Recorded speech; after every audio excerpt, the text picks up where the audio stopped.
Buenos días a todas y todos. Hoy nos encontramos aquí en este Política Podcast. Queremos saludar a Radio Mía, Radio La Mega, Despierta FM y Radio Viva. Saludamos en este día tan caluroso a nuestra Seremi de Gobierno, Danitza Ortiz. Buenos días. Buen día, Fabián. Un saludo para ti, también para todas las personas que vean este podcast. Y efectivamente, nos tocó un día caluroso y además de agradecer de repente un poquito el sol, también supone algún esfuerzo a propósito de la contingencia de los incendios forestales, que quizás hablemos de eso en algún momento. Pero bien, gracias por invitarnos en realidad. Para eso estamos acá, para hablar de todo, ¿cierto? De una manera un poco más distendida, porque con este calor no nos podemos poner tan serios. Ahora bien, Seremi, ¿usted es de Puerto Octay? Yo me radiqué hace cerca de 8 años en Puerto Octay. Yo llegué un día allá y dije, wow, yo quiero vivir aquí. Y me vine con la mochila, así, con lo puesto, y me quedé. ¿Y de dónde vino? Nací en Concepción, en tierras penquistas. ¿Nacida y criada en Concepción? Nací y criada en Concepción. Estudié en la Universidad de Concepción, que a propósito creo que es el campus universitario más lindo de Chile. Y bueno, terminé mis estudios y pasó poquito tiempo y me vine más al sur. Estuve investigando sus redes sociales, así que igual de todas maneras en este Política Podcast vamos a dejar aquí las redes sociales de la Seremi para que la puedan seguir en Instagram, Facebook, TikTok. TikTok no, todavía tengo Twitter. Twitter. Y trato de ir a ocuparlo. Sí, no sé mucho de redes sociales, pues, pero fíjate que cuando me hablan por mis redes sociales suelo contestarle a las personas y de repente entablo unas conversaciones bien simpáticas a propósito de nada. Cuando se puede el tiempo nos damos ese ratito para conversar e interactuar, porque en el fondo eso son las redes sociales. Claro, Twitter es un poco igual más insidioso quizás, un poco más, Sí. no lo sé. He visto comentarios en Twitter bastante destructivos, un poco, no sé si tóxica será la...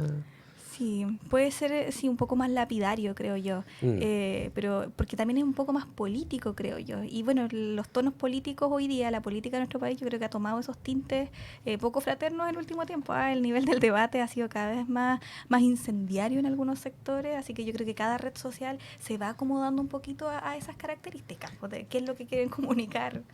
¿Qué es lo que quieren decir las personas? Y de hecho, a mí me encanta una parte de Twitter que se llama Museo Tuitero, donde de repente uno coloca cosas, ¿cierto? En una determinada época o situación que está viviendo el país y luego te lo sacan 6 años después. Es imposible defenderse de eso. Así que ahí, ojo, Seremi, ¿no se ha mandado algún comentario así como digno de enmarcar?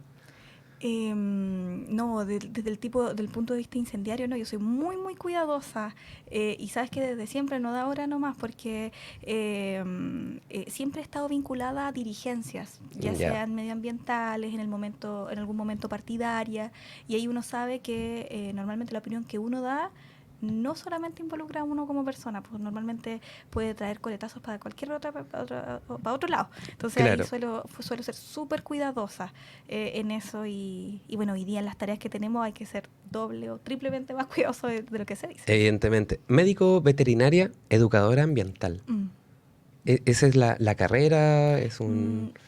Claro, la carrera es medicina veterinaria. Nosotros, bueno, en Chile no existen propiamente tal las especialidades de las instituciones que entregan la carrera de medicina veterinaria. Finalmente las especialidades se dan en la medida que uno va ejerciendo la profesión. Y lo de educadora ambiental es algo que se fue añadiendo a mi formación universitaria en el momento que yo entré a la universidad. Porque era precisamente primero miembro de una organización ambiental que se llama Inantoy, la pueden buscar en redes sociales a propósito. Hoy día ya no está vigente, pero tiene harto material de lo que hicimos en su momento. Y a partir de eso nosotros nos encargábamos de visibilizar la importancia de tener pertinencia frente al patrimonio natural. Y ahí empezamos a hacer educación ambiental, estoy hablando de esto del 2011 seguramente, y a lo largo de la vida, hasta un poquito antes de asumir como Seremi, mi pasatiempo dentro de las cosas que hacía era hacer educación ambiental con la perspectiva de que todas las personas, independientemente de cuál sea su origen, tengan la oportunidad de tener una instancia sensitiva, reflexiva en torno a la naturaleza y que no tengamos que pagar por ello. Entiendo perfectamente. Bueno, queremos ir a esa parte de cómo Danitza Ortiz llega a ser Seremi, así que le hacemos recuerdo a todas las personas que nos están viendo, que aquí está a mi lado Danitza Ortiz, Seremi de Gobierno, que nos va a comentar en ese momento cuando, no sé, estabas en tu casa, de repente suena el teléfono, dice presidente Gabriel Boric, y te Ministra dice, Camila Vallejo. ministra Camila Vallejo, llama directamente a tu teléfono y dice, Danitza, te necesitamos aquí. ¿Cómo fue ese Sí, momento? fue casi así, la verdad. Pero yo les voy a contar algo bien triste, ¿ah? Súper triste, lo Ya. siento mucho. Saquen el Pero pañuelo. sí, más o menos así. O sea, hoy día ya es también anecdótico, pero yo creo que igual tiene que ver mucho con las realidades que viven a veces muchas mujeres en el país. Cuando a mí me toca asumir, yo había tenido 6 meses de mi vida donde yo me fui de nuevo a Concepción para cuidar 24/7 a mi mamá que tenía una enfermedad terminal. Ya, es complejo. Entonces, Sí. cuando a mí me llaman y me dicen, Danitza, te habla la ministra Vallejo, bueno, si ya me lo habían como anunciado que venía, era una decisión importante, necesitamos que asuma. Ya. Ah, perfecto. ¿Cuándo? Hoy día. No, le dije, yo no puedo hoy día, ministra, disculpe. Hoy día mismo. Hoy día mismo estoy en Concepción, las condiciones son estas, no puedo. Lo siento, yo solo podría el lunes para poder saber qué hago también con los cuidados de mi mamá. Claro. Y la ministra me dijo, lo entiendo completamente, chuta, disculpa como la presión, pero el lunes sin falta. Ok, el lunes sin falta y nada que hacer. Ahí también y aquí voy a hacer un guiño a las mamás. El cómo las mamás, incluso en esas condiciones más extremas, se postergan nuevamente a sí mismas porque creen que la decisión de sus hijos o hijas en algunos contextos es realmente importante. Así que, bueno, así llegué acá después de ese periodo que fue bastante complejo y desde los pies ahí completamente puestos en la tarea de las cuidadoras. Bueno, Seremi, en virtud de eso, igual agradecer su disposición, ¿cierto?, a tomar este importante cargo, esta responsabilidad, ¿cierto? Y acá yo también traía apuntadas unas cositas que quería preguntarle. Aquí salió hace poco, usted nos va, de hecho, a comentar más, esta nueva ley de conciliación familiar y laboral. Por favor, ¿de qué se trata? Yo ya tengo algunas luces de lo que puede ser, pero qué mejor que escucharlo de la persona más pertinente, en este caso, nuestra Seremi de Gobierno. Sí, a ver, yo creo que este es un avance, pero de verdad tremendo en términos de poder facilitar que las personas cuidadoras, precisamente, personas cuidadoras de adolescentes menores de 14 años, adolescentes de 18 menos con discapacidad, pero además de personas con dependencia severa o moderada, puedan hacer las tareas de cuidado que normalmente uno no las elige, las condiciones de la vida se dan, ¿cierto? Sin tener que abandonar la vida laboral formal.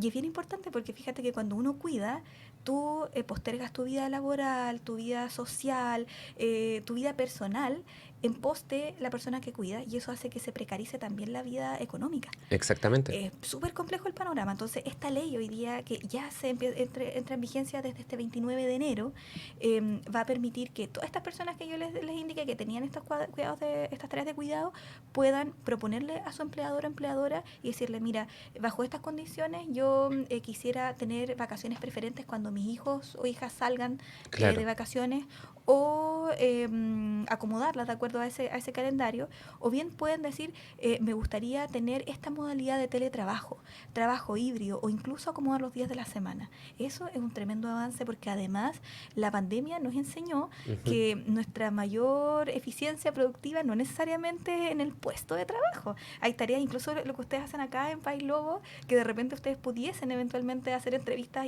incluso desde la casa o en terreno, reporteando. Hay tantas cosas. He visto que andan reporteando en las ferias, por ejemplo. Sí, son muy patiperros aquí los chicos, y salen para todos lados. Y está súper bien eso, entonces yo creo que eso nos abre también paso a esta ley súper importante y que yo creo, y los estudios también lo ratifican así, que es muy beneficioso para las mujeres. Recordemos que son principalmente las mujeres quienes tienen que asumir la tarea de cuidado y por lo tanto no queremos seguir precarizando la vida de esas mujeres cuidadoras. Evidentemente, de hecho se entiende preferentemente que son las mujeres las que toman estos roles. Aquí hubo intervención también del Ministerio de la Mujer. ¿Cómo se trabajó esta ley? Sí, esta ley nace, o a quien le corresponde es al Ministerio de Desarrollo Social y Familia, ese es el ente. Sin embargo, en nuestro programa de gobierno tenemos una perspectiva que es transversalizar las lógicas de género en todas las carteras, por lo tanto, nuestras iniciativas, nuestros proyectos de ley, las políticas públicas que desarrollamos siempre buscan estar interconectadas entre los ministerios, y lo vemos en distintas cosas. El ejemplo más claro hoy día, y que ha sido súper polémico, es reforma de pensiones. Claramente. Ya hay una mezquindad tremenda de un sector político, pero aún así la construcción de este proyecto de ley involucra la perspectiva de las mujeres, donde el Ministerio de Mujer y Equidad de Género está presente, el mundo de las y los trabajadores, tenemos mundo privado también discutiendo acerca, y por supuesto las fuerzas políticas de todos los lados que han hecho que esta discusión sea larga, pero seguimos ahí en la espera. Larga, pero muy interesante, debo decir. Seremi, hay que mencionar que aquí la reforma de pensiones ha sido algo... hay una reforma quizás más grande de este periodo presidencial. Quizás es la que más va a impactar en el presente y en el futuro de todos los chilenos. Entonces, estas discusiones y estos diálogos sí se han vuelto bastante tensos. Además, cabe destacar que en sí la sociedad y quizás también la política ha sido bastante, o se polarizó bastante, después de 2 procesos constituyentes que fracasaron. Hubieron grandes perdedores, medianos perdedores. Creo que todos perdimos en distintas medidas, ¿cierto? Pero después, y lo conversamos acá en otro Política Podcast con el diputado Héctor Tito Barría, qué difícil es hacer política para ellos como legisladores, ¿cierto? En una política tan polarizada, pero que también qué difícil debe ser llegar a acuerdos, ¿cierto? Dialogar. Cuando estamos unos acá, otros acá. ¿Cuál es la perspectiva del gobierno? ¿Cómo se puede dialogar en estas aguas tan turbulentas? Sí, a ver, yo creo, me voy a quedar con lo último que tú dices, esta necesidad y voluntad de diálogo. Efectivamente, la política tiene que ver con eso, no solamente con la organización, sino cómo nosotros vamos generando y facilitando todas las instancias de diálogo que nos permita salir del yoísmo, del personalismo y de las necesidades particulares para ver las necesidades colectivas. Y ahí es donde las aguas se ponen más turbulentas, ¿cierto? Porque efectivamente hay necesidades de ciertos sectores, y voy a dar el ejemplo concreto de la reforma de pensiones, de todavía un sector de una élite del país que creen que las pensiones son un negocio, mientras una gran mayoría, donde están nuestras personas mayores, nuestros jubilados y jubiladas, que tienen la certeza que no son negocio y que ya no pueden seguir estirando las lucas finales. Entonces, a partir de eso, el diálogo es importante, y aquí yo creo que es lo que tenemos que abrazar permanentemente, el sentido de la democracia. La democracia es eso, es sentarse a conversar y decir, sabes que yo no comparto eso contigo, pero aún así busquemos cuál es el punto de confluencia, y a partir de eso sigamos avanzando. Y una señal concreta de eso, por ejemplo, lo que se dio ya en el último panorama que tenemos con la reforma de pensiones, cuando como gobierno acogimos este 3 y 3 que plantea un centro político, precisamente porque creemos que es necesario avanzar.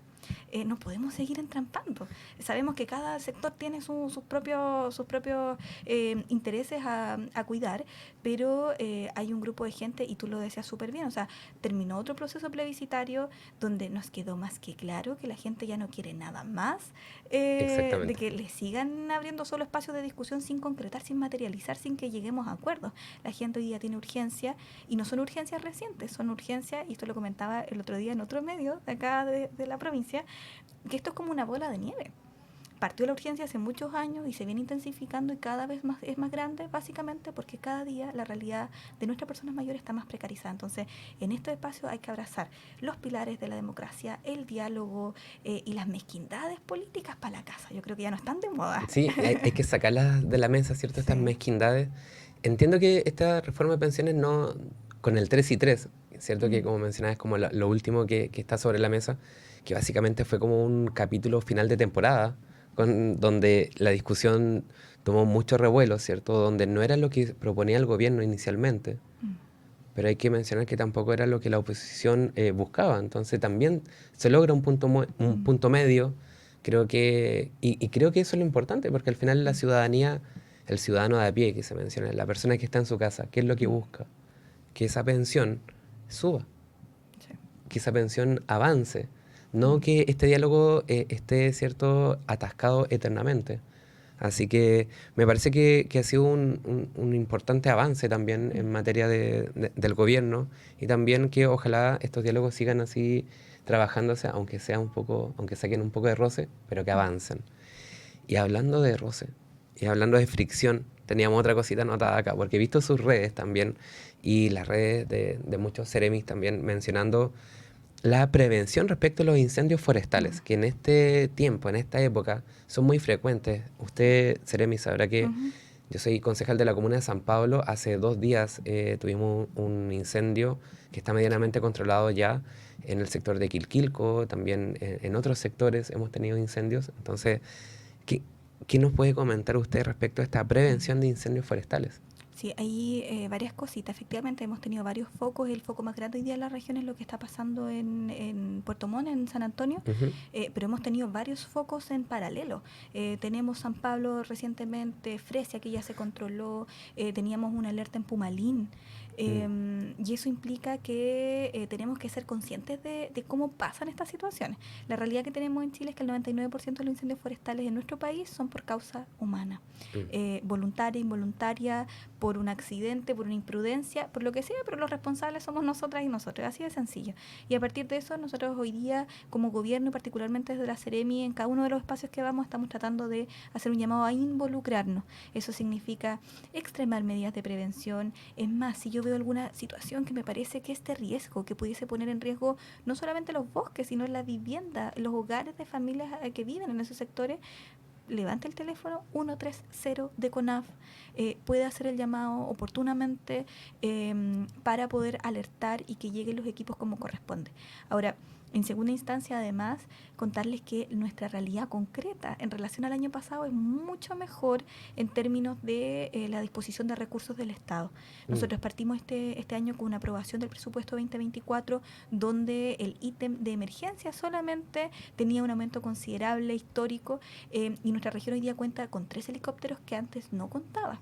¿Ya? Uno que va a la provincia de Palena por las características geográficas que tiene la dificultad, que significa ya un foco de incendio forestal, pero además de eso tenemos 26 brigadas de CONAF, además de los voluntarios y voluntarias del cuerpo de bomberos de cada uno de los lugares que se ha sumado a esta campaña contra el fuego. Y además tenemos 2 brigadas nocturnas. ¿Por qué les cuento todo esto? Básicamente porque hoy día hay recursos del Estado a disposición, y nuestros servicios, CONAF, SENAPRED, están ahí a disposición permanente para poder hacer un buen uso de estos recursos, pero necesitamos la otra patita que somos nosotros siendo responsables de Claro. nuestras acciones. Porque sí, el 90% de los incendios son provocados por nosotros, por conducta humana, ¿cierto? Mm. O sea, no hay recursos que den abasto. Sí, no, y más grave, 99, imagínense. 99. 99. Chuta. Y lo que lo conversábamos en otras ocasiones esta semana. Muchas veces me da la impresión incluso que la gente dice, un incendio forestal, y quizás no dimensiona el impacto de un incendio forestal. No son solo árboles, son ecosistemas, Ujú. donde nosotros somos parte de ese ecosistema. Y hoy día, bajo la crisis hídrica, bajo la crisis climática que es global, el bosque es uno de los principales reservorios de agua. Los bosques son realmente nuestros aliados estratégicos en este combate contra el cambio climático, y por lo tanto no solamente el bosque es el que se ve dañado, sino que también se pone en riesgo, como yo les decía hace un ratito, el hogar de familias. Y un hogar, ustedes lo saben, Mm. para una familia significa años, años de esfuerzo que por una acción quizás despreocupada eh, puede terminar en pésimas condiciones. Claramente. Bueno, para las personas que nos están viendo desde ahora, queremos presentar acá a Danitza Ortiz, ¿cierto? Nuestra Seremi de Gobierno, quien nos está comentando cómo el gobierno también se ha enfocado en la prevención de incendios forestales. Nos comentaba de toda la inversión que ha puesto el gobierno respecto a helicópteros, ¿cierto? Al trabajo en conjunto, al número de CONAF también 130, Cero, sí. ¿sí? Para que las personas que puedan detectar quizás un incendio que está iniciando puedan llamar, dar aviso, también a bomberos, por supuesto. Pero hablamos de esta inversión. ¿Cómo se prevé también un incendio forestal? ¿Qué Mm. podemos hacer antes? Sí, ahí, bueno, contarles varias cositas ahí. Una de nuestras instituciones, que es la ex ONEMI, que es SENAPRED, y que la gente todavía le dice ONEMI, por eso Ujú. hago el punto ahí. SENAPRED tiene un trabajo bien importante de participación ciudadana o de alcance hoy día a las comunidades. Una vez que se crea esta institucionalidad, lo que se busca es decir, y pasa lo mismo en salud, que es parte de nuestra reforma, es decir, Ujú. no podemos solamente enfocarnos en sanar la enfermedad, que pasa lo mismo en el incendio forestal. De hecho, es más costoso terminar un incendio forestal o combatirlo que prevenirlo. Y a partir de eso, Senapred hoy día tiene un programa que va en la línea de anticiparse a esto con educación y participación ciudadana, y yo les voy a anticipar nada más que nosotros desde la Seremía de Gobierno, que somos la Seremía que trabaja con organizaciones sociales, así particularmente, tenemos ya conversaciones para hacer una colaboración mutua entre Senapred y la Seremía de Gobierno en la región de los lagos, que permita que Senapred esté en todos los espacios donde nosotros vamos a trabajar con organizaciones sociales, precisamente para poder trabajar en la prevención, no solo de incendios, sino que bajo un programa que ellos tienen que es de familias preparadas, es decir, cómo nos enfrentamos al riesgo de desastre. En las familias, ¿saben qué roles cumple cada uno? Por ejemplo, si el volcán Osorno estallara, que es Interesante. un punto clave. Sí, ¿Qué pasa si el volcán Osorno estalla? ¿Qué rol cumple el jefe o jefa de hogar? ¿Qué rol cumple el hijo mayor o la hija mayor? Etcétera. ¿Cuáles son los puntos seguros dentro de la casa? ¿Cuáles son los puntos seguros de evacuación fuera de la casa? ¿qué hacer con las mascotas? ¿Qué hacer con las mascotas? Un punto clave que además Senapred ya está trabajando junto con Colmevet, el Colegio Médico Veterinario, a propósito de lo mismo, qué pasa con los animales cuando hay riesgo de desastre. Así que hay un trabajo preventivo y bueno, la realidad nos ha demostrado que cuando nosotros tenemos una comunidad educada, una comunidad que sabe lo que hacer, nos permite controlar mucho mejor las situaciones si nos enfrentamos a desastres. Exactamente. Seremi, ya es año 2024, ¿cierto? Ha empezado bastante intenso este año, hay que decirlo, y hay distintos desafíos que el gobierno ha tomado. ¿Cuáles ve usted que sea el mayor desafío del año 2024? Y después le quiero preguntar una cosita, pero primero vamos con los desafíos. Sí, los desafíos de este año son parte de lo que hemos dilatado y no por voluntad propia, digamos, durante el periodo anterior, que tiene que ver Mm, con sacar la reforma de pensiones. Va a ser una de nuestras principales luchas, y tú lo decías hace un ratito, porque una de nuestros principales proyectos e iniciativas como programa de gobierno, porque va a un elemento estructural de cómo el Estado se hace presente en la seguridad social de las personas. Eso por una parte. Y pacto fiscal es mm, también uno de nuestros grandes proyectos, básicamente porque aplica las lógicas de la descentralización del Estado.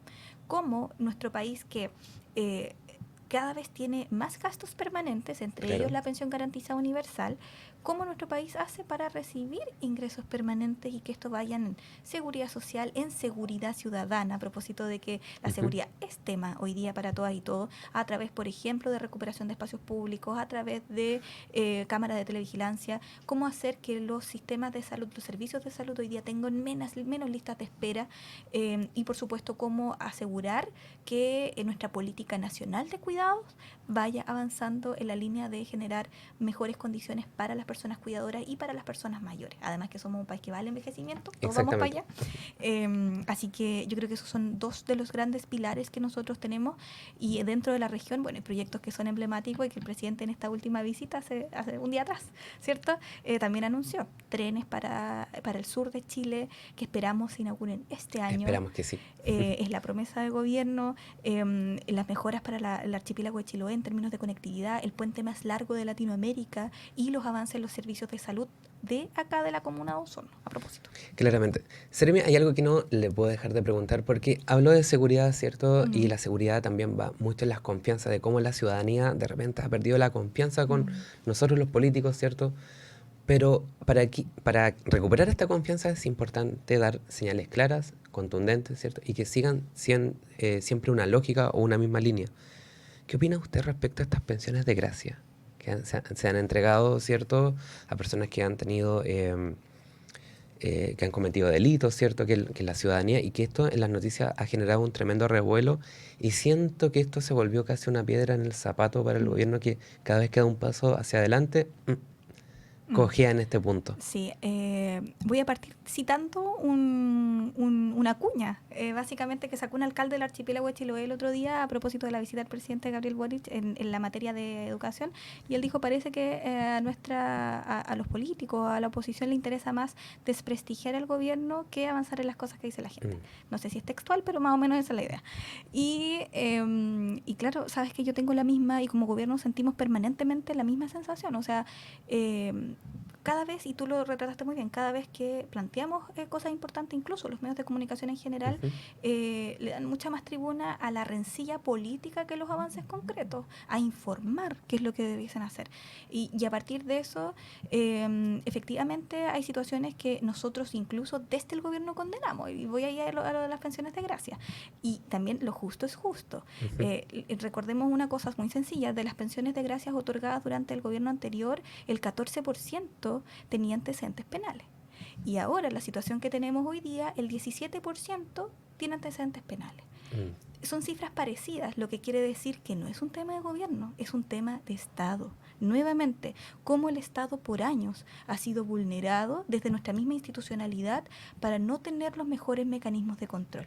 Y ahí es donde el gobierno de turno, a quien le toque, ¿cierto?, enfrentar este problema, tiene que tomar medidas precisamente para darle mayores herramientas al Estado y que estas situaciones no vuelvan a pasar. Y ahí, bueno, el presidente Gabriel Boric y el ministro de Justicia también han sido bastante enfáticos. Nosotros como gobierno estamos a disposición de entregar todos los antecedentes necesarios, y si hay que revocar estas pensiones, lo vamos a hacer porque es lo que corresponde, porque la pensión de gracia viene siendo un mecanismo reparatorio frente a violaciones del Estado a personas en distintos contextos.